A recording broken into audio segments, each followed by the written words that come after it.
Nosotros habíamos visto que, hablando de los vectores, ¿no? Vimos operaciones con vectores. Las operaciones que vimos fue una operación de un producto entre un vector y un escalar, o un escalar y un vector, ¿ok? Es la única operación que hemos visto completa, porque de ahí nos migramos a suma de vectores, ¿ok? Pero hablando de suma de vectores, nosotros dijimos que habían dos formas de sumar vectores. Una forma era la analítica y la otra forma era la gráfica. Y en la gráfica habían dos formas más, que la una era el método del polígono y la otra el método del paralelogramo, de los cuales el método del polígono lo vimos y el método del paralelogramo les dije que lo revisen. Pues no, que no quería perder tiempo con él y es muy sencillo de revisar. La mayoría lo ha visto en el colegio también. Revíselo. Que no lo, el que no lo enseñe no quiere decir que no lo tome. Se puede tomar. Es más, quizás a alguno se le tocó un ejercicio en donde se podía analizarlo por el método del paralelogramo. No es común, pero puede alguien hacer. ¿Okay? Entonces, revísalo. En la otra parte, que era la parte analítica, no la hemos visto y eso es lo que vamos a ver ahorita. Esto que vamos a ocupar ahorita es para poder realizar sumas analíticas. La ventaja o la diferencia entre la una y la otra, porque ambas son sumas, el método gráfico, como lo habíamos visto, te permite encontrar respuestas gráficas. ¿Okay? Permite que tú puedas encontrar un valor, una indicación, un bosquejo de la gráfica. No, quizás no el tamaño, no el tamaño preciso, pero sí la dirección por el método gráfico, método del polígono. En cambio, el método, y había ejercicios como los que hicimos, que por allí podrías meterte valores numéricos, pero no es que lo hacías por el método del polígono, sino utilizando el concepto, de que si te mueves de inicio a saeta, positivamente, y si te mueves de saeta a inicio del vector, te mueves negativamente, y si se cierra tu estructura, tu polígono, es igualado a cero. Utilizando ese concepto, se podrían hacer ejercicios que concluyen en una respuesta numérica como hicimos acá. ¿Okay? Entonces tenga mucho cuidado porque tiene que practicar para que usted se dé cuenta. Entonces, yo espero que lo que se habló el día martes haya incurrido en que usted se haya puesto a revisar los videos, todo eso, ¿no? Para que pueda tener más herramientas para nuestra clase, que es cortita. Entonces, a manera de ejemplo, ¿cómo funciona el método analítico? Mire, voy a tener dos vectores de la forma AX, AY, por lo pronto solamente dos componentes. ¿Okay? Ya vamos a hablar de tres componentes. Y un vector B de la forma Bx, By. ¿Ok? Tengo esos dos vectores. Entonces, si yo quisiera hallar el vector C, que digo que sale en base de la suma de estos dos vectores, A más B, ese resultado de A más B, o sea, mi nuevo vector C, va a darme esto. AX más BX, AY más BY. Entonces, este que está aquí va a corresponder a mi CX y todo esto que está acá va a corresponder a mi CY, que vendrían a ser los componentes de mi vector C. ¿Ok? Entonces, simple y llanamente, lo que se está tratando de decir allí es que yo tengo una suma de elementos de igual naturaleza. ¿Ok? Propiedad clausurativa de la suma le llamábamos en la escuela. ¿Ok? Pollitos se suman con pollitos, pavitos se suman con pavitos, cebollas con cebolla. ¿Ok? Lo mismo aquí está pasando. Yo solo puedo sumar elementos de igual naturaleza, X con X, Y con Y. ¿Ok? Entonces, la operación que me indiquen allí es la que yo debo realizar. En este caso, es una suma. Podría ser tranquilamente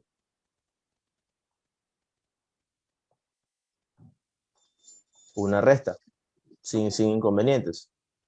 O sea, podría ser A menos B, entonces esto sería AX menos BX, y acá sería AY menos BY. ¿Okay? Y no hay inconvenientes, simplemente tiene que usted ver cuál es la regla de correspondencia, ¿sí? La correspondencia que le dice el ejercicio, la operación que el ejercicio le está indicando. Y se acabó. Preguntas. Preguntas. Ya. Ahora, resulta que vamos a meternos en un mundo nuevo. Vamos a tratar de analizar lo que hemos visto, pero ahora en el mundo de 3 dimensiones.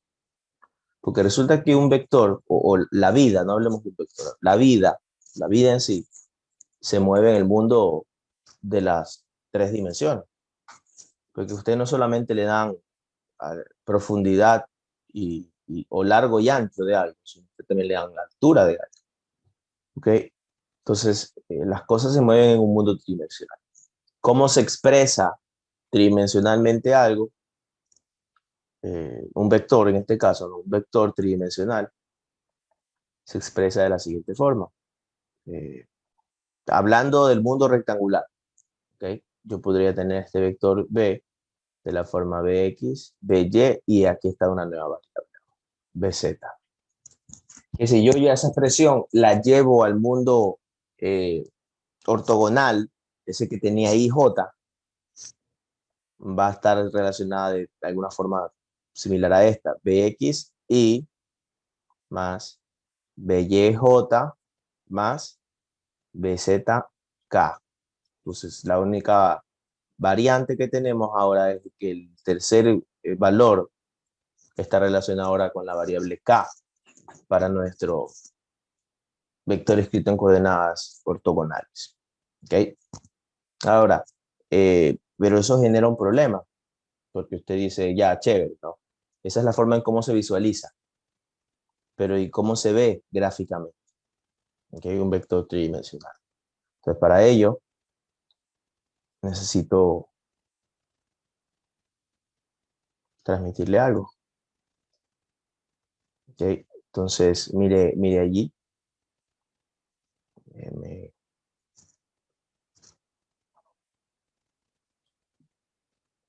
Ya, ahí sí, mejor. Entonces, mire, para ello necesitamos ver esa figura que usted está viendo ahí. Pero no me interesa el ejercicio en sí, sino por eso voy a poner esto. La figura en esencia. Entonces, mire, primero, ahí está graficado un plano de 3 dimensiones. Como usted lo puede notar acá, el eje de las X, el eje de las Y y el eje de la Z. Tengo un plano graficado. Y resulta que para poder hacer una estructura vectorial, normalmente, no siempre es así, pero normalmente, se pone un paralelepípedo. ¿Okay? Entiéndase por paralelepípedo, esa figura que usted ve allí que parece un cubito, no es un cubito porque tienen sus lados diferentes, pero se le llama paralelepípedo, una figura tridimensional. Entonces, si se da cuenta de esa figura tridimensional, una de sus esquinas está en el origen de nuestro plano tridimensional. Una de las puntas de la estructura tridimensional está en el origen del plano tridimensional. Entonces, por eso es que le sirve el paralelepípedo para poder graficar la parte vectorial. Ahora, note que este señor 4 está justo aquí al ladito de este punto que está acá, indicándonos que ese punto, ese corte, o la parte donde pasa esa línea, es 4. Lo mismo acá este 8 y lo mismo acá este 5. ¿Ok? Entonces ahora, ¿cómo yo puedo graficar esa es la parte gráfica del vector, pero yo cómo puedo interpretar como ese vector como valor numérico? ¿Yo podría hacerlo? Sí, al igual que en un vector rectangular, nosotros podemos pasar de la parte escrita, o sea, del vector dado numéricamente a gráfico y al revés, el vector gráficamente dado a su parte numérica lo podemos hacer en un mundo bidimensional, simplemente moverte por X y por Y. Lo mismo hay que hacer acá, ¿ok? Pero mira, hay que seguir el siguiente esquema.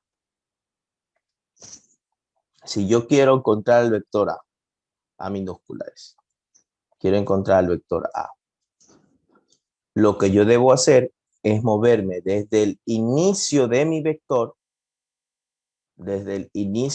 aquí, hasta la saeta de mi vector aquí. Pero solamente me puedo mover por las líneas paralelas a los ejes establecidos. ¿Ok? Primera regla. A las líneas paralelas los ejes establecidos. O sea que solo me puedo mover paralelo a X, paralelo a Y o paralelo a Z. Segundo, a ver, tengo que relacionar cada una de las líneas paralelas, las cuales me estoy moviendo, que dependen de X, de Y y de Z, con su respectivo ángulo, perdón, con su respectivo elemento asociado, digamos. ¿Okay? ¿A qué me refiero con elemento asociado? A que X es Y, perdón, a que X es Y, a que Y es J y a que Z es K. A esos elementos asociados me refiero. Y nada más, tiene que tener cuidado con esas dos cosas. Por lo pronto, mejor le explico unas cositas más por las cuales debe tener. Entonces, mire, vamos a puntualizar lo que dijimos. Yo me tengo que mover por las líneas paralelas a los ejes o en los ejes mismos, pero respetando el elemento asociado. Entonces, mire, como yo quiero llegar para este punto, me voy a mover por aquí. Mire, le voy a hacer flechas para que usted sepa por dónde me estoy moviendo. Me moví por allí. ¿Cuánto me moví por allí? Yo me moví por allí 5 unidades, porque 5 es lo que vale esa profundidad de ese paralelismo. Entonces yo me moví 5 unidades, pero me moví 5 unidades en el eje de la Z, lo cual nosotros lo tenemos asociado con la variable K. O sea, me moví 5 unidades en K. Luego, estando allí, para llegar a la saeta, que es lo que deseo, yo me muevo hacia la derecha y justo llegué a la saeta. ¿Cuánto me moví? Me moví todo lo que sea ancho. ¿Qué es ancho? Si usted se fija en X4, es el que marca el ancho. Entonces quiere decir que todo lo horizontal vale 4. Así como todo lo profundo, la profundidad vale 5 y todas las alturas valen 8. Entonces, como me acabo de mover 4 unidades, sería aún más 4 unidades en el eje de las X, que está relacionado con la variable Y. Entonces, mire, una tercera cosa que habría que respetar es que depende de en qué sentido me mueva, si me muevo a favor de las flechas o a favor de lo que el eje establece como positivo, la flecha establece que es positivo. Cuando hablo de la flecha me refiero a esto, a este eje. Por eso le dije el eje. Lo que el eje o la flecha me indica hacia dónde es positivo es el que me dice a mí si me muevo positivo o negativo. Que en este caso me moví positivamente en ambos casos. Me moví para afuera, porque para afuera es positivo con respecto a Z, y para la derecha, porque para la derecha es positivo con respecto a X. Preguntas allí.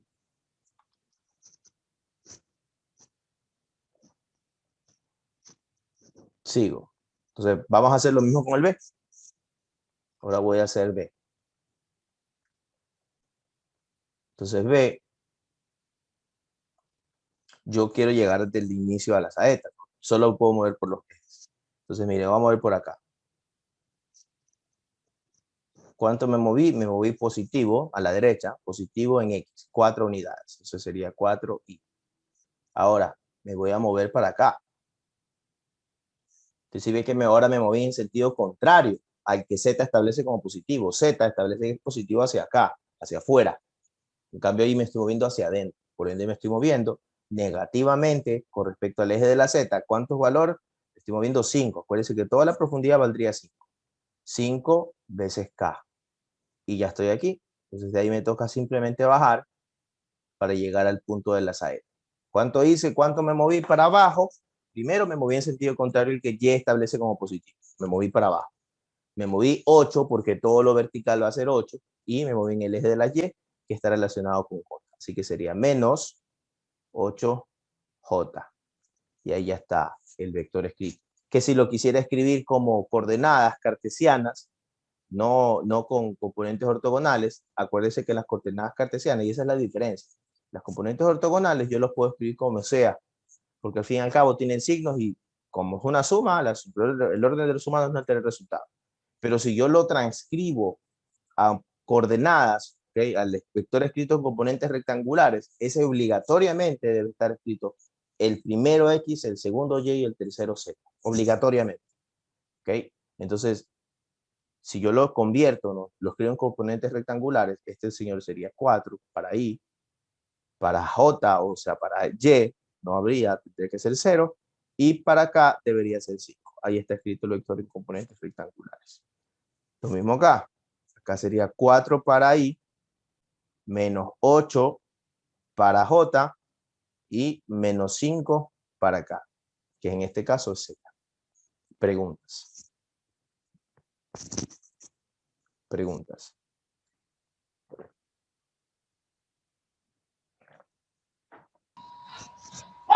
Dígame, ¿alguien prendió su micrófono? Profe, disculpe, ¿puede repetir dónde sale el 0? Es que no puedo escuchar. El 0, si ve que aquí hay 5K y 4I, ¿cuánto está valiendo J? No es J. No hay variable, valor numérico para J. Pero si no hay valor numérico para J, quiere decir que el J vale 0. ¿Alguna otra pregunta? ¿Alguna otra pregunta? Ya, listo. Entonces, mire, ya ahorita, con lo que acabo de explicar, usted ya sabe cómo transcribir un vector escrito gráficamente a sus componentes, ¿no? Tanto en componentes rectangulares como en componentes con sus vectores ortogonales. Ahora, eso es importante porque usted podrá tener un ejercicio en donde le piden que opere, por ejemplo, halle la suma de esos dos. ¿Ok? Entonces le dicen, ¿a qué es igual a más b? Y le dan lo que acabo de dar, pues, ¿no? Los gráficos. Eso le dan, esto que está aquí.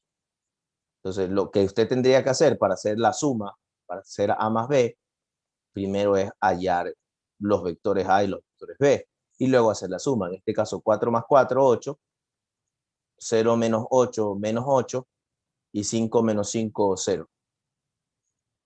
Entonces, la suma de a más b me va a dar 8 menos 8, 0, o 8i menos 8j. ¿Okay? Esa vendría a ser la respuesta, ¿no? En caso de que me pidieran cuál es la suma. Pero ahí tranquilamente me pueden pedir también cuál es la magnitud. ¿Ok? O me podrían pedir cuál es el ángulo de la suma, del resultante de la suma. ¿Ok? Me podrían pedir todas esas cosas que ya las hemos visto en la clase pasada. Ahora, me centro en otra cosita. Como ya quedó claro en clases anteriores, esto se ve fácil, pero Paul viene y lo complica. Bueno, nosotros los complicamos, profesor. Paul no es. Entonces, ¿qué complicaciones, qué variantes usted puede tener para esto? Mire, las variantes que se pueden presentar para esto son 3. ¿Ok? Preste atención, mucha atención. Primero, que no siempre los ejes que usted ve así están escritos así.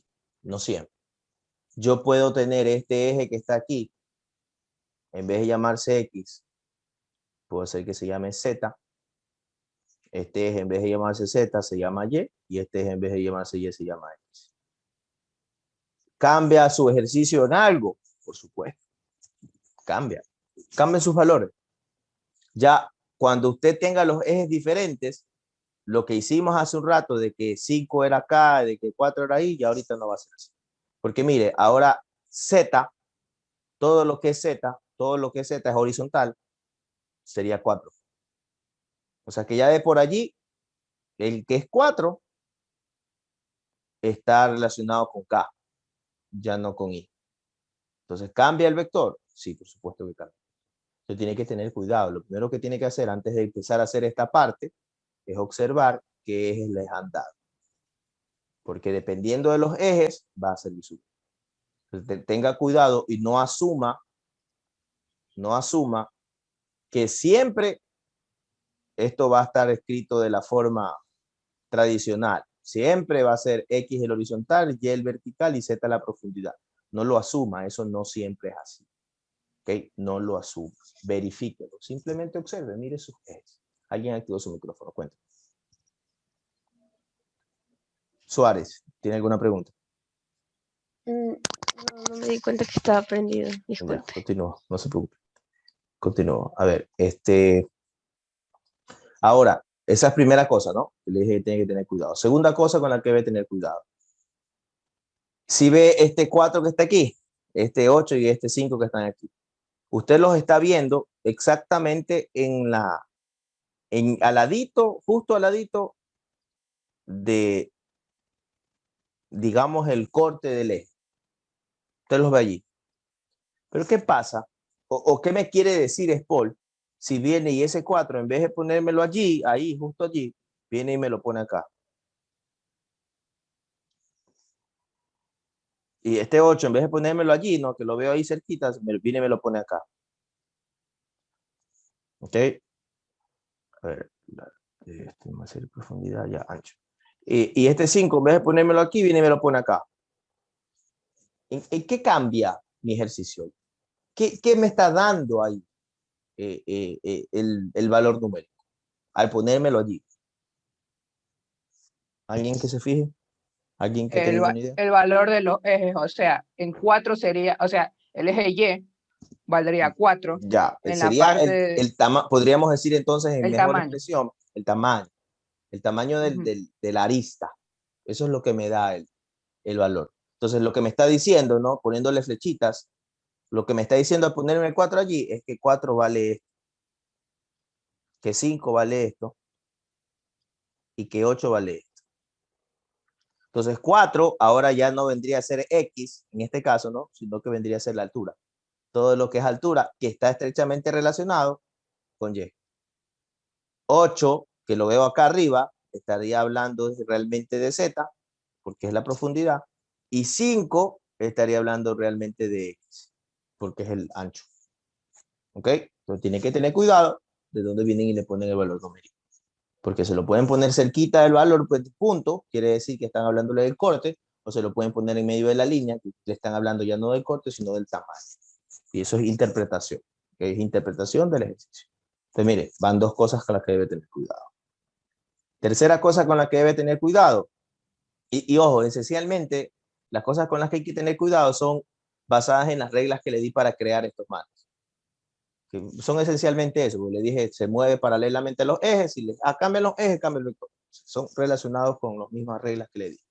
Entonces, la tercera también va a estar relacionada con las reglas que le di. Y sí, esencialmente está relacionado estrechamente con las reglas por una razón. Mire, yo le había dicho que los valores positivos o negativos de mis componentes iban a depender de el sentido de las flechas que me indicaba el eje en el cual se dibujaba el paralelepípedo. En este caso, X a la derecha positivo, Y para arriba positivo, Z para abajo, para afuera, perdón, positivo. ¿Ok? Pero puede ser que alguien venga y en vez de hacerme el eje así, venga y me haga el eje de esta forma.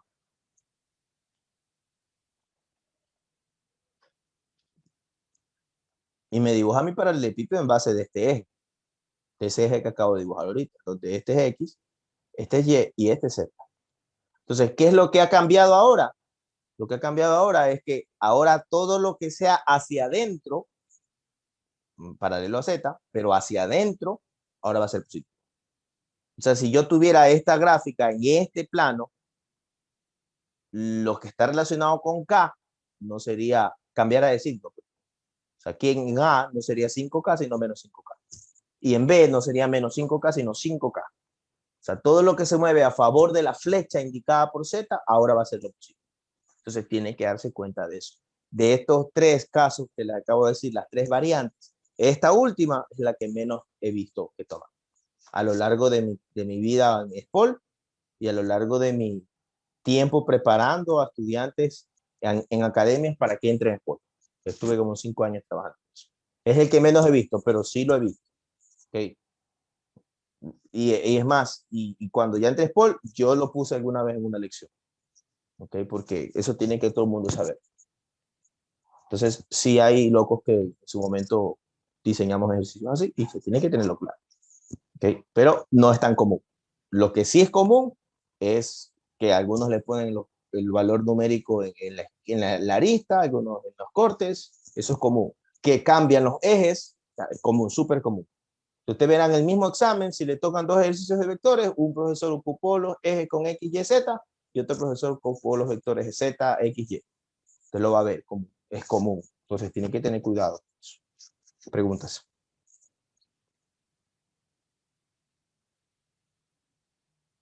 Ya, bacán.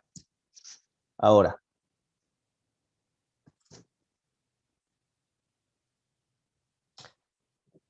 resulta que todo eso que acabamos de ver solamente es para los vectores tridimensionales, pero en el mundo rectangular. Pero nosotros habíamos visto tres formas diferentes de escribir un vector: rectangular, polar y geográfico. Entonces, si ya vimos el rectangular con su gráfica y la estructura, cómo se visualiza, ¿no? Y sus representaciones, la rectangular pura y la ortogonal. Entonces, de igual forma debería haber una representación geográfica, perdón, polar de estos vectores. Sí, esencialmente sí. ¿Okay? Y nosotros aprendimos a convertir vectores rectangulares a polares, lo aprendimos. ¿Okay? Entonces, debería haber igual, pues no hay una variante. Estos tridimensional, por mucho que sea tridimensional, algo tiene que tener similar. ¿Okay? El concepto debería existir. Y efectivamente existe, ¿no? Para poder tener un vector, en este caso el vector B, en el mundo polar, nosotros deberíamos tener la misma estructura que tenemos anteriormente, ¿no? Una magnitud y un ángulo. ¿Okay? Entonces, mire, B, la magnitud, en caso de B, la magnitud de B simplemente saldría aplicando lo que ya aplicamos en el mundo bidimensional, pero ahora en el mundo tridimensional, que fue un Pitágoras. Entonces, para yo poder sacar una magnitud de un vector tridimensional, aplico un Pitágoras que lo voy a llamar Pitágoras tridimensional. ¿Okay? Un Pitágoras tridimensional. Porque es el mismo Pitágoras, si se da cuenta, pero le aumento la variable z, también le elevo al cuadrado, como un Pitágoras tridimensional. ¿Ok? Entonces, de esa forma sacaría yo una magnitud. Chévere. Pero hay un problema con el ángulo. Porque mire, cuando nosotros teníamos un vector plano, nosotros sabíamos que la estructura en cómo se daba el ángulo era desde el punto cero hasta el valor. Y este era nuestro ángulo θ, de nuestro vector x. Perdón, de nuestro vector m, en un plano que cuando era, este es el polar, pero cuando era rectangular, este era x y este era y. Y ahí había una semejanza entre el plano polar y el plano rectangular, o plano cartesiano, como se lo llamaba. Pero acá es un problema, porque tú dices, ya, bacán, un ángulo, pero ese ángulo, ¿con quién lo referencio? Porque en el mundo plano, en el mundo bidimensional, yo esto lo referenciaba con respecto al eje de las x positivos como 0. Entonces ya tenía un punto específico para referenciar. Pero en el mundo tridimensional, ¿dónde lo referencio? Entonces, por si acaso no entienda todavía, esa figura que está aquí, no, me olvidé de explicar eso, pero no lo vi necesario, voy a explicarlo igual por si acaso. Esa figura que está allí, para que lo tenga claro, está hablando es de, imagínese una caja, eso es una caja, imagínese una caja, y en esa caja usted pone un palito y lo pone, o sea, imagine la caja, ¿no? Imaginación. Pone usted un palito en la parte, empezando de la parte superior izquierda, ahí empieza su palito, en la parte superior izquierda, y ese palito atraviesa la caja hasta llegar a la parte inferior derecha. O sea, el palito está atravesando la caja. Eso es lo que está haciendo ese vector, el vector B. ¿Ok? Entonces, no pierda el norte de que estamos hablando de un mundo tridimensional, como lo que usted ve en la vida. Si usted quiere ver esa cajita, no, que no puede ver esa cajita, mire hacia una esquina de su casa, en el piso, mire hacia una esquina de su casa en el piso. El piso como tal, vendría a ser el plano ZX, la unión de Z con X según lo que está viendo en la gráfica. Ese sería su piso. Y la altura, que sería la esquinita hacia arriba, está dado por Y, según la gráfica. Entonces su vector Z, su vector B, perdón, sería un palo que está por ahí metido, teniendo no solamente altura y profundidad, sino también teniendo ancho, que es lo que está pasando allí. Eso es lo que es B. Entonces usted dice, ya, bacán, ¿y ese ángulo entonces con quién lo referencio? Porque en el mundo bidimensional era sencillo, ¿no? Se decía esto. ¿Y con quién lo referencio? Porque para poder escribirlo necesito referenciar. Y resulta que no se lo puede referenciar con respecto a uno solo. Por eso es que para poder entender esto, usted se da cuenta aquí que necesita un nuevo concepto. Entonces, ese concepto nuevo es el concepto de coseno director. ¿Ok? Que es la otra parte que falta de esta clase. Ese concepto es el concepto del coseno director. ¿Qué es el coseno director? Mire, el coseno director es un concepto que me permite encontrar los cosenos de los ángulos que se forman entre el vector y el semieje positivo de las X. Lo repito porque es importante. Y ojo, de los temas a evaluar en vectores, este es el más complicado, porque el concepto es bien complicado. ¿Ok? Lo repito. Mire, lo repito en español. Lo dije ahí en términos físicos. Pues se le hace complicado entender. Bueno, en términos matemáticos. Si nosotros necesitamos el ángulo, el cual debe referenciarse con respecto a alguien, cuando el mundo es bidimensional, plano XY, nosotros lo referenciamos con respecto a X positivo. ¿Ok? Pero si nosotros tenemos un vector tridimensional, ese vector tridimensional se debe reflejar con respecto a los tres ejes. ¿Ok? Entonces, mire, imaginemos este vector que lo voy a escribir aquí. Así, lo voy a escribir allí. Pero quiero que entienda que ese vector no se encuentra en el plano XY. O sea, por cómo se ve allí, y mire por qué es importante escribir un paralelepípedo, porque es importante graficar la cajita. Si yo no grafico la cajita, mire lo que yo veo. Yo veo allí y yo digo, ese man está en el bidimensional, está en XY. Y resulta que no está en XY. Resulta que es tridimensional. O sea, resulta que en realidad este man se está moviendo del inicio hacia hacia la cajita de afuera. O sea, este vector no está en dos dimensiones, no está en XY, sino que tiene las tres dimensiones. Si yo lo grafico sin cajita, sin el paralelepípedo, no me doy cuenta de eso. Y me parece que fuera un vector plano. Y en realidad es un vector tridimensional. ¿Okay? Por eso es importante la caja. Ahorita no la voy a graficar, pero es importante la caja. Lo que quiero hacer aquí es la referencia. Entonces, mire, los cosenos directores o los ángulos con los que yo necesito referenciarlo aquí, siempre van a ser con referencia a los tres ejes. Entonces yo voy a tener un ángulo referenciado con respecto al eje de las X, conocido como alfa, un ángulo referenciado con respecto al eje de las Y, conocido como beta, y un ángulo referenciado con el semieje positivo de las Z, voy a ponerle otro color, con el de las Z, conocido como gamma. ¿Ok? Entonces yo voy a tener tres ángulos. Entonces aquí para la nomenclatura polar no habría un ángulo, sino tres. Alfa, beta y gamma. ¿Ok? ¿Qué son alfa, beta y gamma? Son los ángulos, y eso es importante, son los ángulos que forma el vector con respecto al semieje positivo de una variable específica. ¿Cómo que semieje positivo? Sí, es que, mira, este señor que está aquí, hablando de la figura de acá a la izquierda,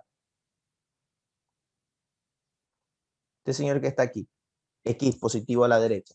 El que sea X positivo a la derecha, lo que me está diciendo indirectamente, sin que me lo diga, es que hacia la izquierda está mi X negativo. Si este es mi X positivo, a la derecha, mi X negativo está hacia abajo. Está hacia la izquierda, perdón. Y lo mismo acá, ¿no? Si este es mi Y positivo para arriba, para abajo estaría mi Y negativo. Y si Z positivo es para afuera, para adentro estaría mi Z negativo.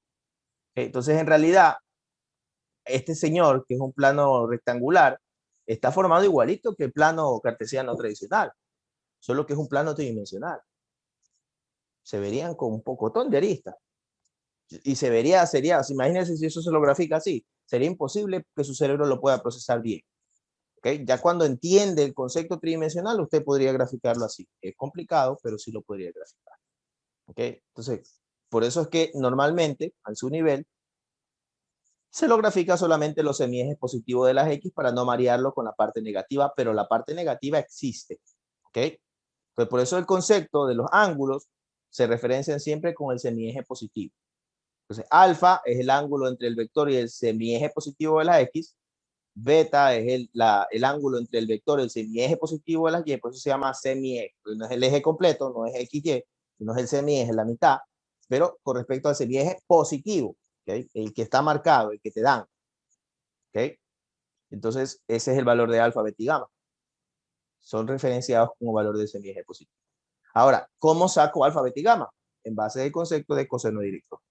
Que, ojo, no es que el coseno director es alfa, beta y gamma. No. Alfa, beta y gamma son los ángulos que se forman entre el vector y el semieje positivo de un valor referenciado, ¿no? Alfa con respecto a X, beta con respecto a Y y gamma con respecto a Z. Pero esos valores salen del concepto de coseno director, porque el coseno director es esta fórmula. Coseno de, porque eso es coseno director, tienen coseno. Coseno de alfa, en este caso particular, coseno de alfa. ¿Qué es alfa? El ángulo que se forma entre el semieje positivo de las X y el vector. Ese valor, el coseno de ese valor, va a ser igual a la, si estamos hablando de B, a la componente en X del vector dividido para la magnitud del vector.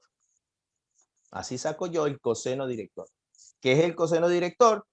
Simplemente el concepto o la razón entre la componente de un vector y su magnitud. Eso es el coseno director. La razón o la división entre la componente de un vector y su magnitud.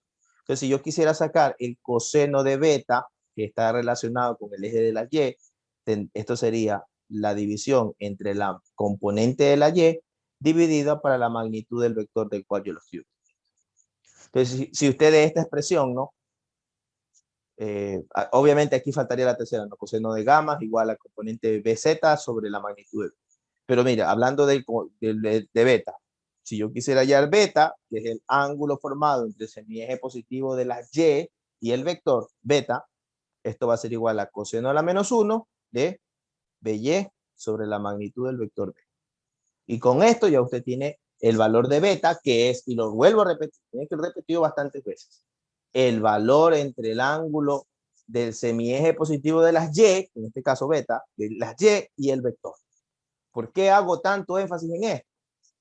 Porque si bien es cierto, le pueden decir Y alfa, beta y gamma en un ejercicio, normalmente vienen y te dicen halle el ángulo entre el vector y el semieje positivo de la tal, X, Y o Z. Entonces, si tú no entiendes que te están pidiendo alfa, beta o gamma, no vas a saber qué hacer. Y lo único que el ejercicio te está pidiendo es reemplace la fórmula de coseno. Pero es porque te lo dice con el término correcto, ¿no? El ángulo que forma el vector con el semieje positivo de tal eje. ¿Ok? Entonces tienen que tener cuidado. Y más cuidado debe tener si es que profesores malosos como yo le ponen le piden esto. Halle el ángulo que forma el vector con el semieje negativo de las. ¿Ok? El semieje negativo de las. Y ahí le pongo el valor, X o Y o Z. Tiene que tener más cuidado. ¿Ok? ¿Por qué? Vamos a puntualizar cómo se resolvería eso. Si hablando del mundo bidimensional, que es el ejemplo que tenemos aquí.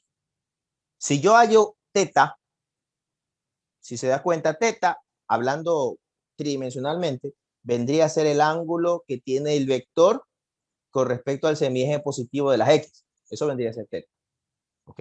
Si yo quisiera el ángulo que tiene mi vector con referencia al semieje negativo de las X, entonces lo que yo estoy pidiendo es halle este señor que está acá, porque aquí está mi eje negativo de las X. Lo que le estoy pidiendo es halle el pedazo que está acá. ¿Ok? Que si se da cuenta usted, vendría a ser el suplementario de mi positivo. ¿Ok? El ángulo formado entre mi semieje positivo y el vector es el valor de teta, pero el ángulo formado entre el semieje negativo y el vector vendría a ser el suplementario del ángulo formado por el semieje positivo. ¿Ok?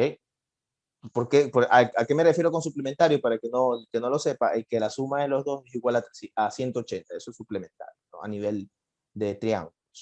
¿Ok? Entonces, si yo vengo y le pido a Aye, ya yéndonos a un ejercicio de acá, preguntas de examen, halle el valor del vector con el semieje positivo, perdón, con el semieje negativo de las X. Negativo, no el positivo. Usted primero necesita hallar alfa, que lo haya con coseno a la menos 1 de la componente en X del vector dividido por la magnitud del vector. que ya tiene, ahí tiene alfa, que es el ángulo formado contra el vector y el semieje positivo. Pero yo no le pedí eso, yo le pedí con el semieje negativo. Entonces, basado en el concepto que le acabo de dar, debería ser el suplemento. Entonces, ¿cómo saco el suplemento? Entonces lo que quiero sacar yo es un teta, un valor, un ángulo cualquiera, que vendría a ser 180 menos alfa. Entonces, aquí, este es el ángulo formado por el semieje positivo. En cambio, teta sería el ángulo formado por el semieje negativo. ¿Ok? Ahí está la diferencia. O sea, si me piden el del semieje negativo, lo que saco es el suplementario del semieje positivo. Y ahí está resuelto. ¿Alguien prendió su micrófono? ¿Tiene alguna pregunta? Profe, Dígame. eso siempre y cuando tenga 3 dimensiones. No necesariamente, porque mira, si te das cuenta, el vector A tiene solo 2 dimensiones. Sus dimensiones están en Z, perdón, están en X y en Z, sus dimensiones. Entonces usted dice, es un vector bidimensional. Sí, es un vector bidimensional, pero la estructura en la que te lo están dando es tridimensional. Entonces no te van a estar pidiendo ahí el ángulo teta bidimensional, porque la estructura que te están dando es tridimensional. Entonces ese vector tú lo vas a tener que tener tridimensional, ¿okay? Obligatoriamente. O sea, vas a tener magnitud única y ángulos, 3 ángulos. Solo que uno de sus ángulos va a ser 90 grados con respecto al ángulo del eje que no tiene. Entonces uso tangente de -1 cuando la estructura sea bidimensional. Cuando la estructura sea bidimensional, ahí utilizas tangente a la -1 y valor de las componentes. Cuando ves la estructura bidimensional. Pues te lo van a decir, ¿no? El vector en el plano. Te dicen vector en el plano, están hablando de un vector bidimensional. ¿Ok? O un vector y te dan la gráfica del vector y tú te das cuenta que es un eje bidimensional. Entonces ahí ocupo también. Pero si ves un paralelepípedo, ya ese man no es con tangente, ese man es con coseno director para sus ángulos. Allá, muchas gracias. ¿Ok? ¿Preguntas?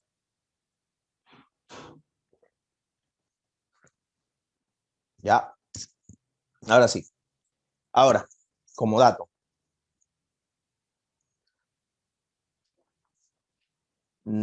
Profesor, ya sé la gráfica, ya sé la representación de rectangular y polar. Geográfico. No hay geográfico en representación tridimensional. ¿Ok? Porque la representación geográfica es una representación establecida por un marco geográfico. ¿Ok? ¿A qué me refiero con un marco geográfico? Que para el marco geográfico tú dices norte, sureste y oeste, pero el norte, sureste y oeste, si te das cuenta, tú no dices norte arriba. ¿Ok? Profesor, ¿cómo es eso que no digo norte arriba? Es que tú no dices norte arriba porque si bien es cierto, nosotros hacíamos este plano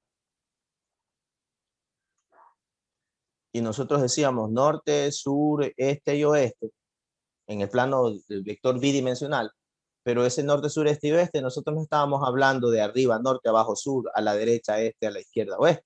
Eso es cuando lo vemos en el plano.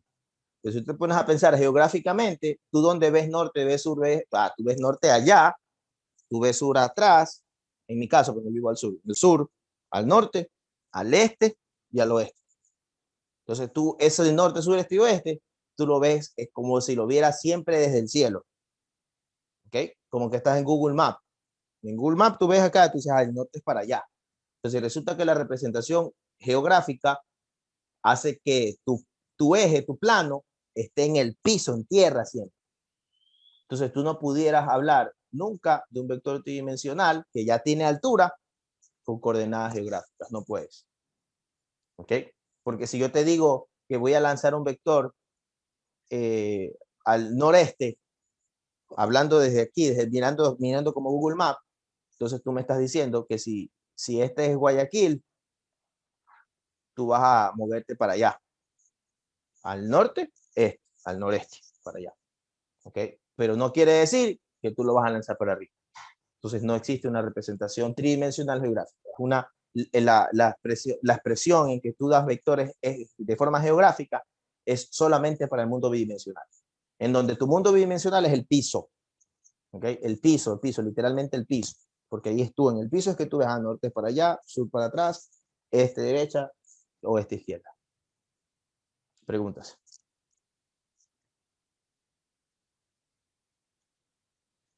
Ya, ahora, mire.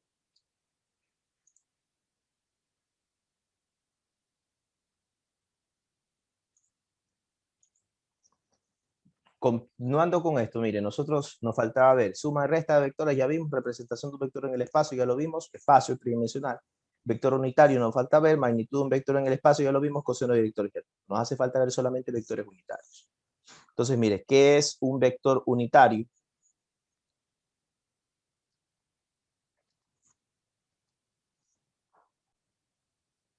Vamos a utilizar el mismo concepto de B que está aquí.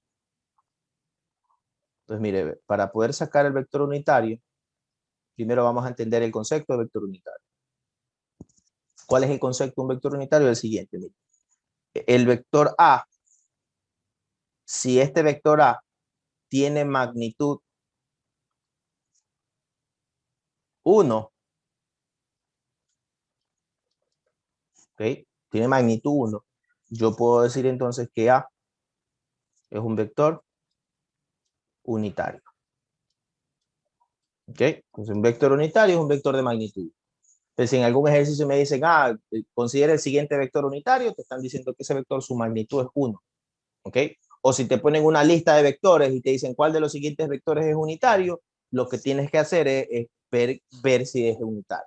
Entonces yo, a manera de ejemplo, a ver si es que entendió lo que acabo de decir.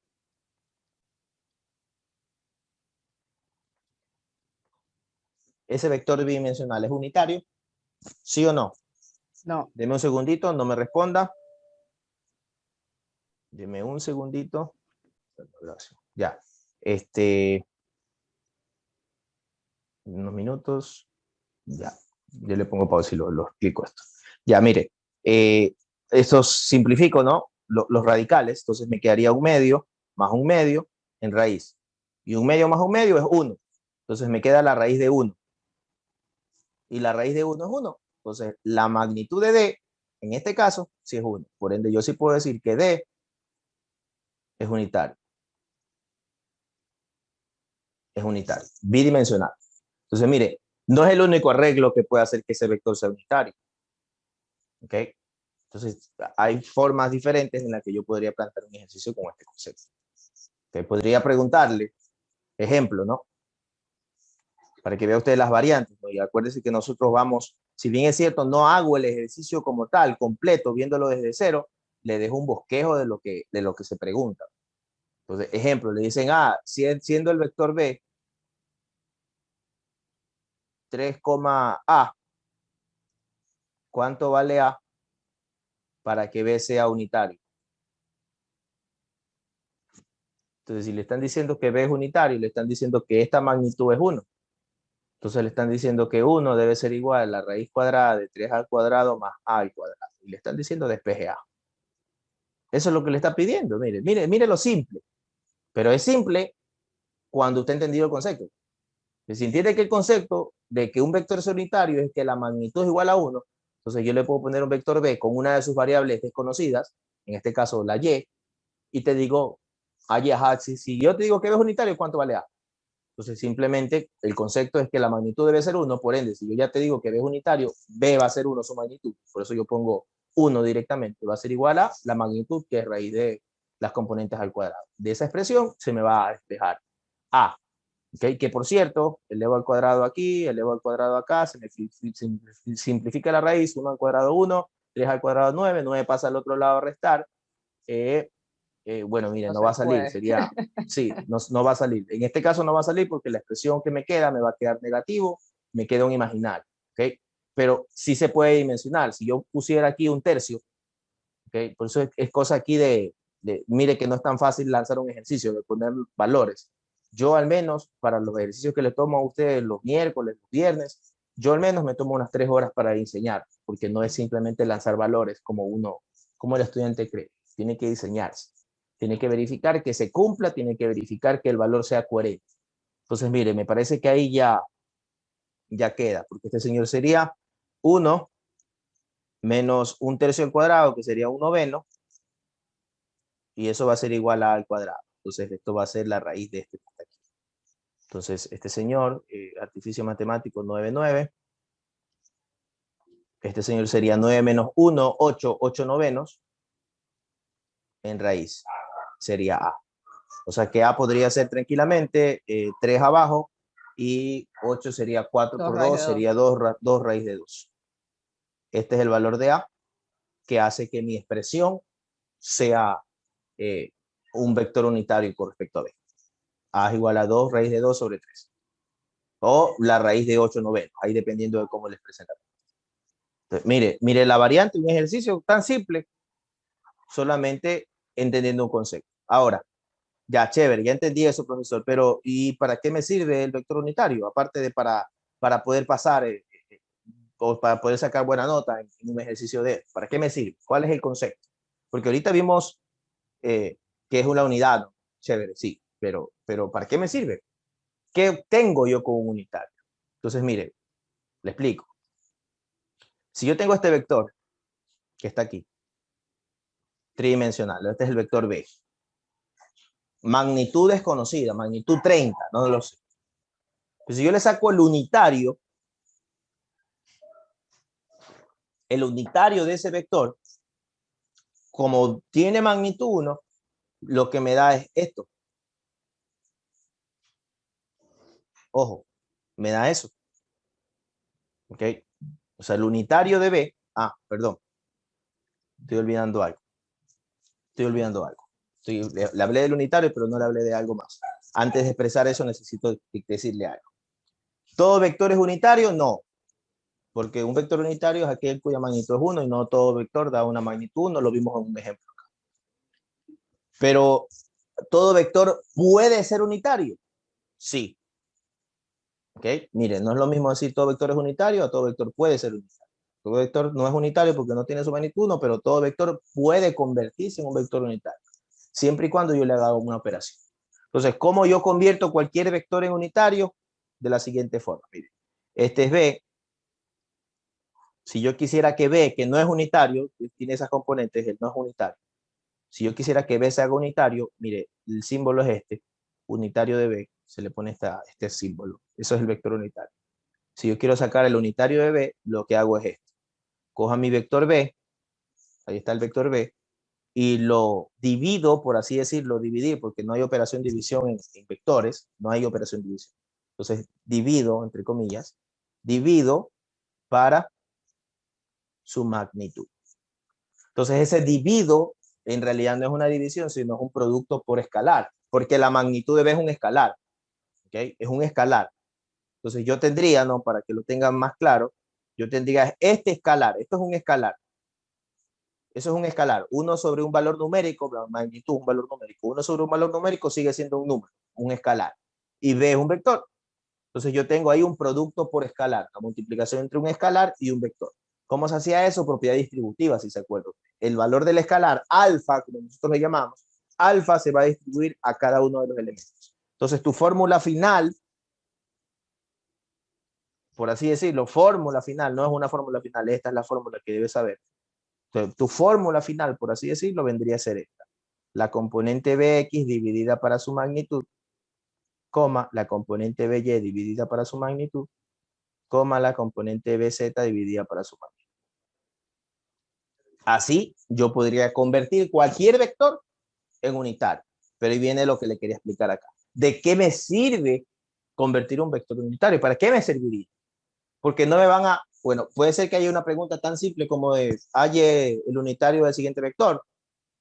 Se lo haya en base a ese concepto. Se pregunta sencilla, pregunta para que usted gane su puntaje y al menos nos salga el 0. Pero pregunta más compleja, que son las que lo van a hacer pasar, es ¿para qué me sirve esto? Y el saber para qué me sirve me va a permitir contestar preguntas complejas. Si yo le digo que el rojito que está aquí es el unitario del vector B y el azul es el vector B, ¿qué concepto usted cree que me permite obtener ese que está aquí? Mírelo allí. ¿Qué usted cree que me permite obtener? La dirección. La dirección. ¿Ok? Entonces, la aplicación del vector unitario de B es que, si bien es cierto, usted elimina la magnitud real del vector B, la elimina, porque su magnitud ahora es 1. Lo que usted conserva del pana es la dirección. Entonces, mire las preguntas que suelen haber por ahí. Entonces, yo le podría preguntar, ¿sabe qué? Yo quiero, le doy un vector A, le doy un vector B, okay, se los doy. Y yo le digo, ¿sabe qué? Yo quiero un vector, yo quiero un nuevo vector de magnitud 5, mire, magnitud 5, pero que esté en la dirección de A más B. Mire ese ejemplo. Ya eso no es difícil. Obviamente se va a hacer imposible si no sabe el concepto, ¿no? Si no se lo explica a alguien como se lo voy a explicar ahora yo. Pero usted, eso ya ahorita ya tiene las herramientas para hacer.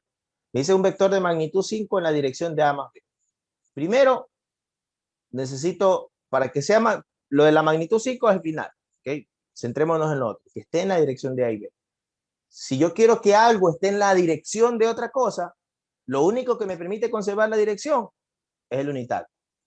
Entonces, como yo quiero que esté en la dirección de A más B, lo primero que tengo que hacer es encontrar A más B.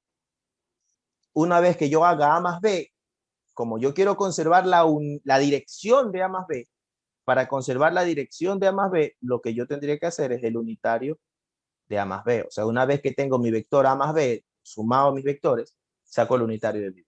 Al tener el unitario de ese vector, yo ya tengo esa dirección.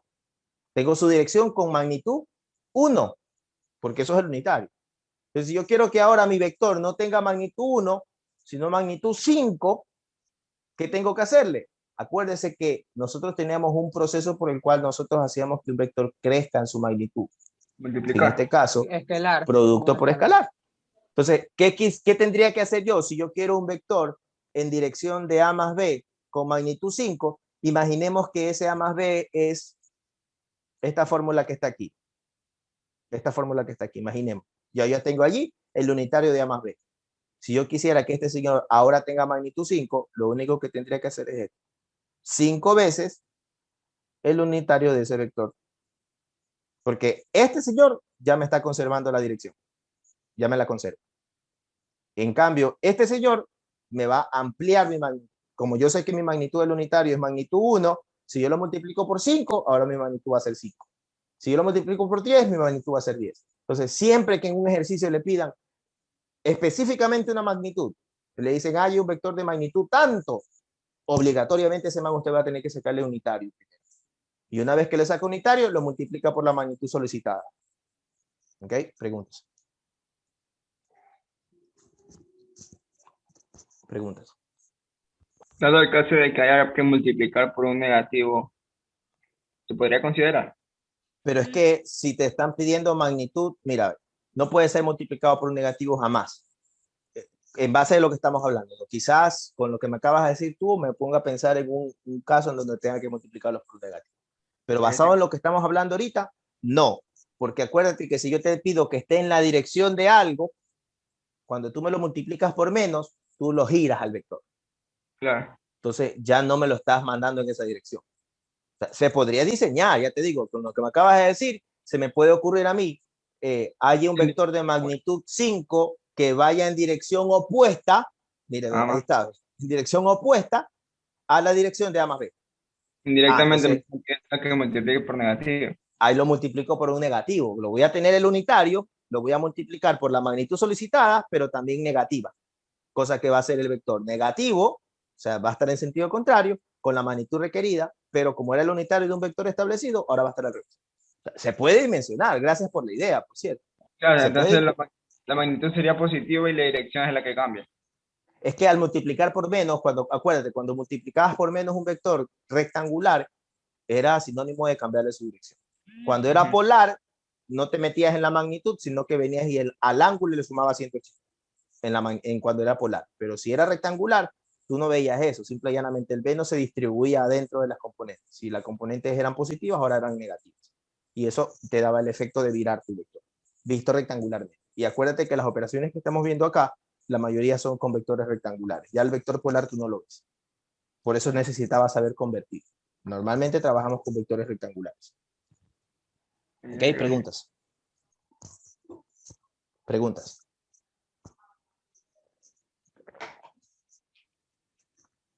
Ya, a ver. Ahora.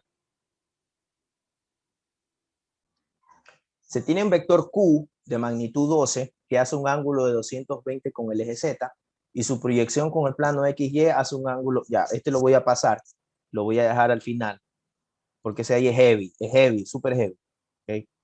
Pero es chévere porque hay preguntas, ese es el más complicado. Vamos a hacer estos dos primero y luego hacemos ese de ahí. Tenemos 20 minutos, vamos a ver si lo podemos hacer. Me dice quizá en los vectores A, B, si se conoce que producto punto, no podemos hacer esto porque no tenemos producto punto como concepto. Ya, acá, entonces sí podemos hacer el primero, nos va a dar chance. Este sí se puede hacer, este sí tenemos los conceptos que hemos ocupado. El de arriba utilizaba el concepto de producto punto que no hemos visto, así que no lo podemos hacer. Dice que considere los vectores mostrados en la figura, si los vectores de aquí abajo, si un medio de A menos 3B más 2C más D es igual a 0, determina el vector D. ¿Ok? Ejercicio de taller, fácil. Si me piden que determine el vector D y yo tengo A, B y C graficados aquí abajo, entonces de esta expresión lo que tengo que hacer es despejar D. Entonces D va a ser igual a 3B pasa positivo, 12 pasa negativo y un medio de A pasa negativo. ¿Ok? 3B menos 12 menos un medio de A es igual a D. Necesito determinar el vector. Entonces voy a sacar el vector A, el vector B y el vector C. Entonces voy a sacar los vectores como ya nosotros sabemos sacarlo, que lo explicamos hace un rato, ¿no? Voy a sacar A de inicio a E. Me muevo hacia la derecha. Miren las unidades X, Y, Z, estamos bien. Los puntos están en cortes, estamos bien.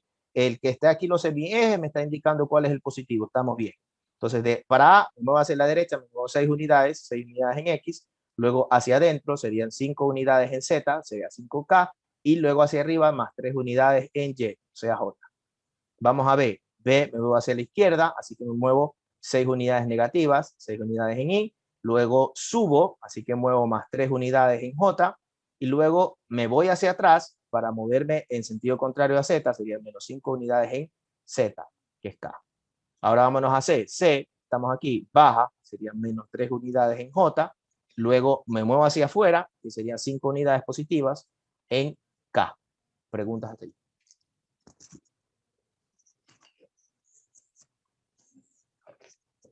Ya, continúo. Entonces, esos son mis vectores y acá me está pidiendo que para hallar D haya esta operación, que si se da cuenta son restas con vectores y aparte producto por escalar. 3 es un escalar y B es un vector. Entonces, tengo que realizar la multiplicación. Vamos primero a hallar 3B. 3B sería 3 veces el vector B. El vector B es menos 6i más 3j menos 5k. Voy a ubicarlo. Siempre lo voy a poner ijk. ¿Okay? Entonces, el vector 3 veces B sería 6 por 3 menos 18 y más 9j menos 5 por 3, 15k. Ese sería mi vector 3. Vamos al vector menos 12. Menos 12 sería menos 2 por el vector C, que es, mire, no tiene componente en I, tenía menos 3j más 5k. Entonces esto me va a dar igual a menos por menos más, 3 por 2, 6j, menos 5 por 2, 10, 10k. Ese es mi vector menos 12. Mi vector menos un medio de A sería menos un medio multiplicado por A, que es 6i más 3j, mire, lo desubiqué nada más para que quede la forma IJK, menos 5k. Ese es mi vector A. Entonces mi valor sería menos un medio por 6, sería 3, menos 3i, menos un medio por 3 sería 3 medios j, menos por menos más, 5 por un medio sería 5 medios de k. Ahí tengo mi vector menos un medio. Entonces, ¿qué es lo que tengo que hacer? Ya voy a borrar esto que está acá porque no me sirve. ¿Qué es lo que tengo que hacer? Tengo que hacer la operación. Tengo que coger este vector y este vector y sumarlos. Digo sumarlos porque ya aquí tengo el negativo de 2C y acá ya tengo el negativo de 1 medio de A. Entonces tendría que sumar 3B con 2C negativo con 1 medio de A negativo. O sea, simplemente los opero. Entonces, miren, tendría aquí menos 18i más 9j. ¿Qué onda con ese 9? Más 9j menos 15k con el vector 6j, perdón, menos 10k y el vector menos 3 y menos 3 medios de j más 5 medios de k. Eso es lo que tendría que operar. Entonces, menos 18 menos 3 es menos 21. Menos 21 y esto que está aquí, tengo que operar. ¿Okay? No lo voy a sumar ahí directamente, sino un calculador.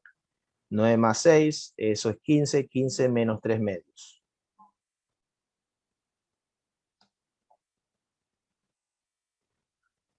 $15 menos 3 medios es igual a 27 medios. Entonces esto sería positivo 27 medios. Entonces esto es 27 medios J.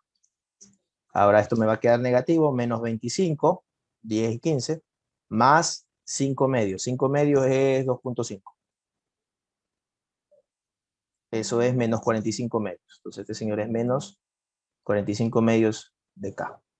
Entonces esto que está aquí es lo que vale el vector D. Preguntas. Preguntas. Pero si ves, no es que es difícil, no, es largo. Son la suma de pequeñas cositas. Dígame su pregunta. En el vector C no tiene componente en X. ¿Por qué? ¿Por qué no tiene? Porque se está moviendo en el plano. No, porque no tiene, es que no tiene. Está en una cara. Normalmente tú te das cuenta, ¿no? O sea, dándote una respuesta tan simple, ¿no? Porque no tiene. Un vector va a tener solamente dos componentes, hablando de un vector en una estructura tridimensional. En una estructura tridimensional, un vector va a tener solo dos componentes si se encuentra en una cara de tu caja. Entonces, si tú lo ves en una cara de tu caja, sea caras horizontales o verticales, tú lo ves en una cara, ese man es bidimensional. Entonces, míralo a C. C está en la cara de derecha. ¿Ok? En la cara izquierda, perdón. C. Si tú ves a B y a A, no están en ninguna cara, sino que atraviesan la caja. Cuando tú ves atravesando caja, ese man tiene 3 dimensiones. Si lo ves solo en una cara, entonces el man es bidimensional. Si a eso te refieres. O sea, el man solo es bidimensional porque lo ven en una sola cara. Pero en realidad no te preocupes por eso, porque saber eso no te va a ayudar en nada. Simplemente sigues la guía, no me muevo de inicios a esto. Lo que me cae aquí es lo que me va a dar. Ok, gracias. Preguntas. Profesor, una Dígame. pregunta. Como usted acaba de decir, si está en una cara solo tiene 2 dimensiones, pero por ejemplo, si estuviera en la cara de, por decir así, arriba con que de tenga una cara va a tener 2 dimensiones. ¿Qué componentes va a estar en sus dimensiones? No lo sé. Depende. Creo que vas a preguntar qué pasa si está en la cara de abajo. No, y en la cara de arriba. Pregunta. La cara de abajo o la cara de arriba, hablando de esto, no, mírame la mano, acá abajo o acá arriba van a ser las mismas. Porque sea que esté acá abajo o esté acá arriba, va a estar solamente en el eje XZ. Ah, y no afecta nada Y. No, no afecta en nada. Porque sigue estando así. Pues. Acuérdate que suba no quiere decir que está, que suba no quiere decir que no esté en Y, perdón, que tenga Y. Para que tenga Y no tiene que subir o bajar, tiene que inclinarse. Ya. Gracias. ¿Okay? Entonces, mira, yo pudiera tenerlo así inclinado, pero en una cara. Si yo lo tengo inclinado en una cara, lo tengo en el plano XY. Pero puede estar en la cara de atrás o en la cara de adelante. Eso no quiere decir que tenga Z. Para que tenga Z no tiene que estar en caras, sino en diagonal. Ya, gracias. Ya. Preguntas. Profesor, una consulta. Dígame. En el A, el valor de K es menos 5, pero no está hacia adentro. No, ahí no entendí por qué es negativo. El valor de A, míralo, está hacia adentro. Tú mismo lo acabas de decir. Entonces, cuando van hacia el punto, es positivo, solamente si cuando salen se mueven en el sentido del semieje que te están dando. Entonces, en este caso, mira la X. El semieje en X es derecha. Todo lo que se mueva a la derecha es positivo. Ojo que cuando hablo de moverse a la derecha me refiero cuando te mueves del inicio de la saeta. Si te mueves a la derecha, va a ser positivo. Si te mueves hacia arriba, va a ser positivo. Si te mueves hacia afuera, Z, mira, está hacia afuera va a ser positivo.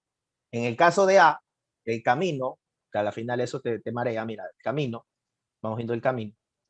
El camino para llegar a A es este. Derecha, con respecto a X. Por eso es positivo con respecto a X. Bueno, no, acá está. Positivo con respecto a X. En Z, mira lo que hace. Ingresó. ¿Ok? Ingresó para adentro, en sentido contrario al que Z me dice que es positivo. Por eso es que en Z va negativo. Míralo acá. Y luego el pana sube. O sea que va en sentido positivo o en el sentido a favor de C, de Y. Por eso es que en Y el pana es positivo. Preguntas. Okay. ¿Preguntas? Ya, vamos al de arriba. A ver, avanzar lo que podamos al de arriba, que es el complicado. Entonces, mire, dice aquí, se tiene el vector Q de magnitud 12, que hace un ángulo de 220 con el eje Z, y su proyección en el plano XY hace un ángulo de 40 grados con el eje X. P vale esto. ¿Ok? Entonces, aquí dice, determine 2P menos 3Q. Ya tengo P. Necesito Q. ¿Ok? Necesito Q. Entonces, necesito hallar Q en base a los datos que me están dando acá. Ahora, aparte de eso, luego te pide el vector unitario perpendicular a P y Q de magnitud 6. Eso no lo podemos hacer. ¿Okay? Eso no lo podemos hacer porque necesitamos saber cómo sacar un vector perpendicular. Eso se hace con concepto de producto cruz. ¿Ok? Entonces, pero sí sabe que si me están pidiendo un vector unitario, ya sabe que es de magnitud 1. ¿Ok? Aquí de hecho hay un error, porque no puede ser unitario y tener magnitud 6. Es un error escrito allí. Aquí solamente debería decir un vector perpendicular a P y a Q de magnitud 6. Entonces, en el momento en que le dicen una magnitud específica, ahí es que hace lo que yo le digo, ¿no? Si me piden una magnitud específica, es que obligatoriamente yo voy a necesitar un producto, un vector unitario. Y luego de ese valor con el vector unitario, ahí sí le meto una por 6, en este caso, para que mi magnitud sea 6. ¿Ok? Entonces, mire, ve, ahí está un ejemplo de lo que le dije hace un rato. Ahora, como el ejercicio es larguísimo, no lo voy a poder hacer todo, voy a centrarme en la parte difícil. ¿Okay? Hacer 2P menos 3Q es esencialmente hacer lo que hicimos atrás. Y esto de vector unitario, perdón, de la magnitud ya sabe porque lo explicamos atrás, no podemos hacer la parte de perpendicular porque no conoce usted cómo hacer eso porque no lo hemos dado todavía como concepto. Pero aquí lo realmente difícil del ejercicio, que es lo que nos vamos a centrar, es en poder determinar qué rayos, que si te das cuenta no es una pregunta del ejercicio, pero poder determinar Q, no tengo el valor de Q. Para poder hacer esta resta necesito el vector Q, escrito en componentes rectangulares, y no tengo el vector Q. Entonces, lo difícil de este ejercicio, que es lo que hacía que, y no valía puntos, ¿okay? Lo difícil del ejercicio no vale puntos esto y esto, que es lo que te pido, pero lo difícil del ejercicio no es eso. Lo difícil del ejercicio es encontrar el vector Q. ¿Okay? Entonces, para encontrar el vector Q, tengo la magnitud 12, esta es la magnitud, y tengo el ángulo de 220, que es el ángulo que forma con el eje Z. ¿Okay? O sea que, ¿qué tengo aquí? Tengo esto, tengo gamma, que es el ángulo que forma con el semieje positivo de las zetas, que vale aquí 220. Eso es lo que tengo. ¿Qué más tengo? Mira, mire lo que dice aquí. Esto no es ningún concepto dado. Dice que su proyección con el plano XY hace un ángulo de 40. Entonces yo tengo un ángulo de 40 grados, pero este ángulo es el ángulo de la proyección,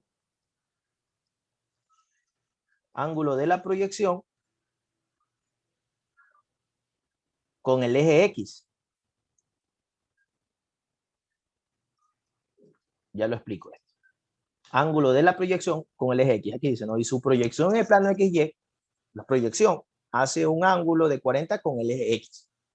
¿Ok? Ya vamos a centrarnos en eso. Entonces vamos por lo pronto sacando lo que podemos sacar. Si yo tengo este alfa que está aquí, yo sé que alfa sale de este concepto, coseno director. coseno de alfa va a ser igual a la componente QZ, la componente en Z de Q, sobre la magnitud de Q. Eso dice el concepto. Entonces yo puedo sacar ya ese valor, porque yo sé que esto va a ser coseno de 220 sobre la magnitud de QZ, que no la tengo, pero, perdón, sobre QZ, que no lo tengo el valor, sobre la magnitud de Q, que yo sé que vale 12. Entonces con eso acabo de encontrar el vector, la componente Z del vector, QZ en este caso, que sería simplemente 12 por el coseno de 220. Este señor es menos 9, menos 9,19. Menos 9,19. Entonces lo voy a poner por acá, porque como no tengo espacio, voy a ponerlo por acá. Por lo pronto, ya encontré QZ. QZ va a ser igual a menos 9, bueno, punto sería, decimales que utilizamos aquí, punto 19. Ese es mi valor de Z. Preguntas hasta allí, porque voy a borrar esto. ¿Preguntas hasta allí? ¿Preguntas hasta allí? Ya, chévere. Mira, puntual, bien puntual. Eso no es lo difícil. Ahora olvidémonos de esto. Porque tengo que explicarle algo que en su momento aquí no se lo explicó, yo no lo explico en clase, porque el estudiante es el que tiene que tener la capacidad de proyectar su mente a lo que voy a hacer hoy. Okay. Pero ahorita como ya pues puse el ejercicio, no voy a tirar el cuerpo al monte y decir, no, investíguelo, no. Lo voy a hacer. Pero mire, si yo tengo un vector tridimensional, okay, imagínense, tengo este plano tridimensional formado por esta caja. Vamos a hacer la caja más arriba.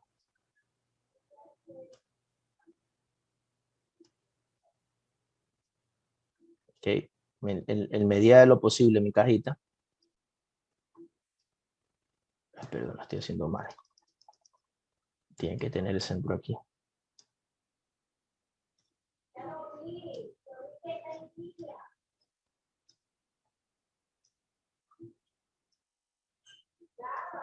Ya. Por ahí. Pero ese está mal.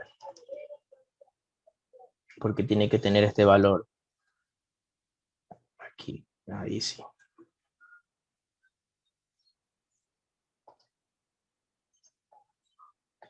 Eso es lo complicado de diseñar aquí en el momento. Entonces, ya, imaginemos que ese es un paralelepípedo perfecto, ¿no? Está medio chueco, pero digamos, imaginemos que es perfecto. Y imaginemos, bueno, no imaginemos, pues lo estamos viendo. Imaginemos este vector que está aquí. ¿Okay? Si se da cuenta, ese vector nace de la parte de atrás de la caja y la atraviesa hasta la parte frontal. ¿Okay? Pero fíjese en que ese vector tiene una sombra. O sea, si yo vengo a ese vector y pongo un foco arriba, voy a producir una sombra aquí, de aquí a acá. ¿Okay? Eso que está allí es una sombra, no es un vector. ¿Okay? Es una sombra.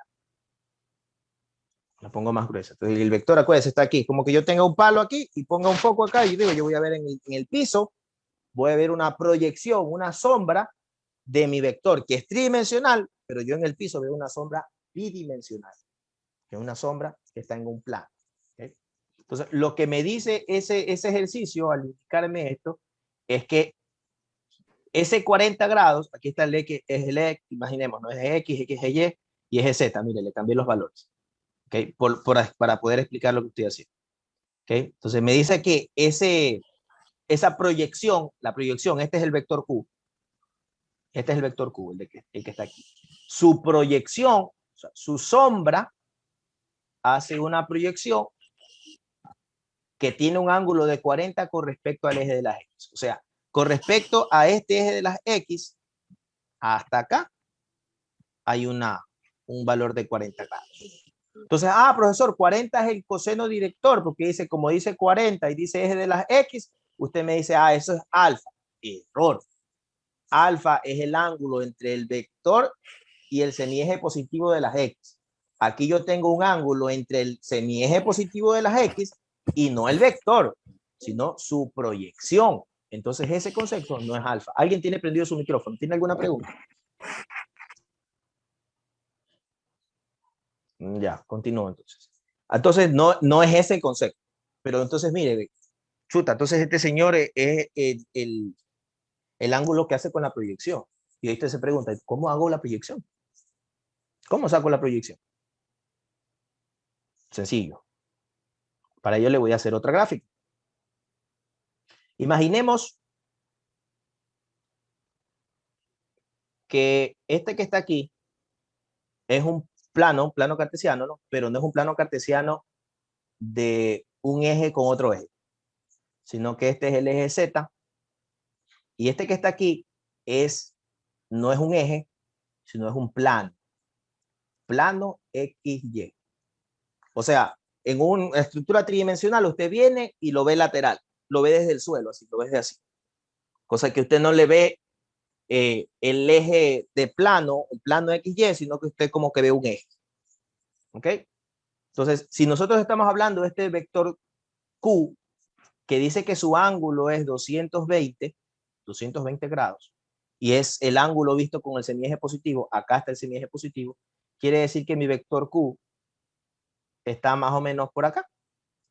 De esa forma, al estar por acá, yo me aseguro que el ángulo entre el semieje positivo y Q sea de 220, que es lo que me está diciendo el ejercicio. O sea que mi vector está por acá, ¿okay? Con ese 220.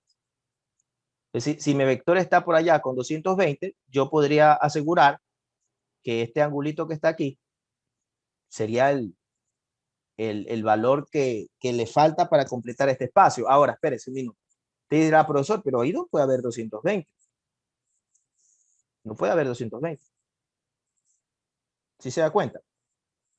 No puede haber 220 porque se supone que de aquí a acá hay 180. Ah, de verdad, tiene razón. No puede haber ahí 220. Pero es que, ¿cómo lo mediste el ángulo? No lo mido de acá. Para que me dé 220 quiere decir que el ángulo lo he medido de aquí hasta acá. ¿Sí ve que ahí sí me da 220? ¿Ok? Entonces, yo con ese valor, con esa estructura, podría sacar este angulito que está aquí. O en su defecto, que sería mucho mejor, yo podría sacar este ángulo que está aquí. Que si este señor es 220 y yo quiero hasta acá, que sería 270, porque la suma de los tres cuadrantes es 270. Si ese es 220, quiere decir que este señor es 50. 220 más 50, 270. ¿Ok? ¿Qué acabo de obtener yo aquí? Yo tengo aquí el ángulo que le falta a este vector para llegar a este punto. ¿Qué pasa si yo vengo y a este que está aquí, no, este es el vector Q, a este vector Q, yo lo vengo y lo multiplico, su magnitud, ¿no? La multiplico por el coseno de 50. ¿Qué pasa si el vector Q yo lo multiplico por el coseno de 50? ¿Qué pasa aquí? Si yo el vector Q lo multiplico por el coseno de 50, yo estoy obteniendo, déjenme ponerlo con azul, esta componente. La componente, no estoy hablando de una sombra, la componente. Porque acuérdense que con coseno y con seno nosotros obteníamos componentes de un triángulo. ¿Okay? Entonces yo estoy obteniendo es la componente. Pero esa componente, ¿dónde está? Si se recuerdan, nosotros le llamamos a este señor plano XY. Entonces esa componente sería la proyección de mi vector Q o la sombra de mi vector Q en el plano X. Entonces esta expresión que está aquí me permite encontrar la proyección en el plano XY. Q coseno de 50. Y resulta que esta Q que tengo aquí, esta proyección que le llamo aquí, ¿no? Proyección en el plano, esta expresión, P plano, vendría a ser este que está aquí. P plano. Y resulta que esa proyección hace un ángulo de 40 con respecto al eje de las X. ¿Ok? Entonces ahí viene la cosa heavy de aquí. Si este es el vector Q que sale de esta cajita, para nosotros hallar su valor de vectorial, nosotros nos movíamos por las aristas, ¿verdad? Entonces, si yo conozco el valor de esta arista aquí y el valor de esta arista acá, yo ya puedo sacar mi vector. ¿Ok? Y yo puedo conocer el valor de esta arista porque el valor de esta arista va a estar relacionado con el ángulo de 40 y la proyección. Entonces, mire lo que me queda. La componente que está aquí, que vendría a ser QX, la componente QX vendría a ser P de plano, que es esta sombra, por el coseno de 40. Y la componente en Y vendría a ser el P plano, estamos hablando que eso es un valor, ¿no? Ya lo escribimos. P plano ya no sería por coseno, sino por el seno, ¿verdad? El seno es el que me pinta ya el Y, por el seno de 40. Pero ¿a qué le llamamos P plano? Dijimos que P plano lo obteníamos en base de esta expresión. P plano es Q coseno de 50. Siempre va a ser. Acá la diferencia es que el X y Y va a depender con coseno y seno. Pero en cambio, la proyección, que sería la sombra, obligatoriamente se saca con Q coseno de 50. Quiere decir que P plano va a ser Q coseno de 50 y eso va a estar multiplicado por el coseno de 40. Acá sí mismo, Q coseno de 50 por el seno de 40. Y resulta que Q, ya lo tengo, pues es dato del ejercicio, es 12. Entonces yo ya puedo decir que la componente en X del vector va a ser 12 coseno de 50 por el coseno de 40. Así saco QX. Y QY va a ser Q, que es 12, por el coseno de 50, por el seno de 40. Preguntas. Preguntas. Ahí termina el ejercicio porque como le dije, solo vamos a hacer QX y QY.